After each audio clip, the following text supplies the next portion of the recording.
j'étais dans ce temps-là sur la rue Dorchester à Westmount. Le ciel étant de juridiction fédérale, il existe à la GRC une procédure pour les cas de déclaration d'OVNI. Un agent fédéral fut donc dépêché à l'hôtel sans tarder. J'ai contacté les aéroports et les militaires, j'ai parlé avec le colonel en charge des opérations à la base de Saint-Hubert. On m'a assuré qu'il n'y avait aucune opération militaire en cours.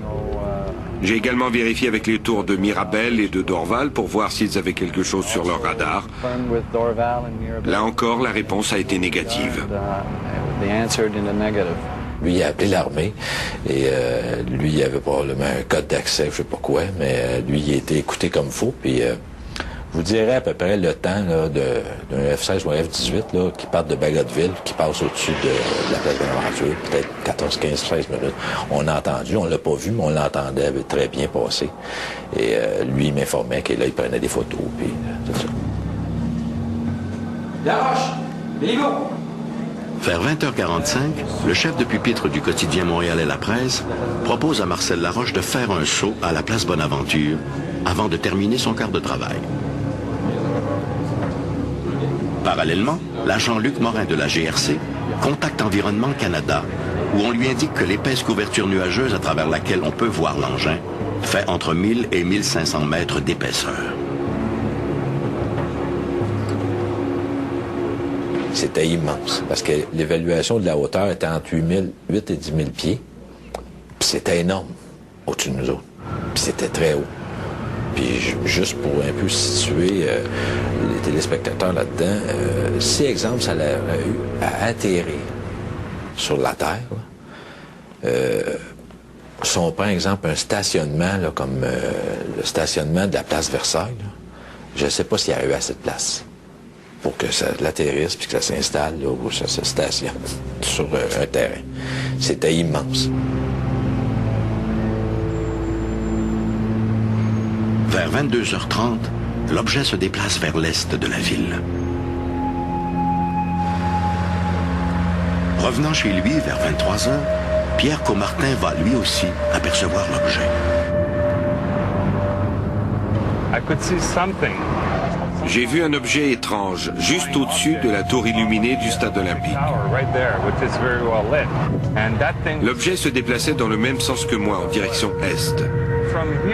Il paraissait très gros, et je suis sûr que ce n'était pas un dirigeable. Je ne sais pas ce que c'était, je n'ai jamais rien vu de pareil.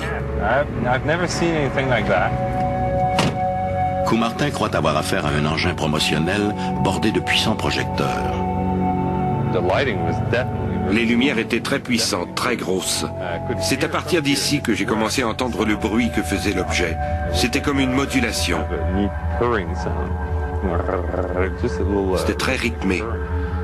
L'objet se déplaçait aussi de façon très étrange. Il demeurait immobile un instant, puis glissait d'un seul coup, un peu plus bas.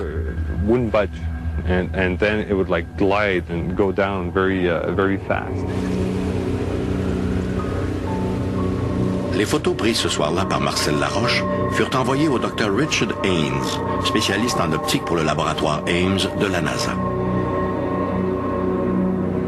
Suite à l'analyse des négatifs de Laroche, le Dr Haynes conclut que les lumières ne sont pas des reflets lumineux, mais émanent bien d'un objet physique à 3 dimensions.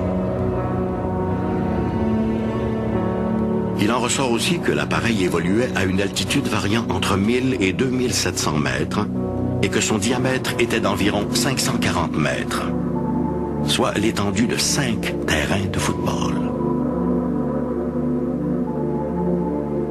L'étude réfute donc l'hypothèse de l'aurore boréale ou d'un quelconque phénomène astronomique. Il est malheureusement impossible à ce jour de connaître le résultat des vols de reconnaissance des appareils F-18 de l'armée canadienne.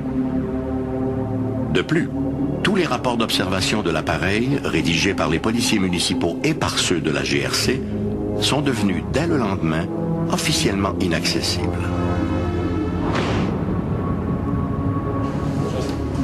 En effet, le 8 novembre, 2 agents du NORAD, organisme voué à la protection du territoire nord-américain, ont eu le mandat de rapatrier tous les constats disponibles concernant cette apparition dans le ciel montréalais.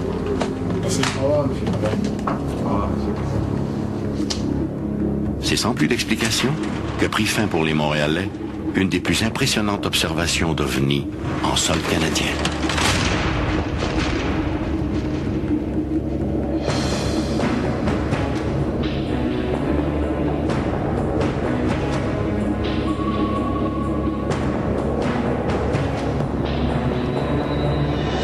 Malgré son aspect spectaculaire, l'OVNI de Montréal, comme l'ont baptisé les médias, n'est pas unique.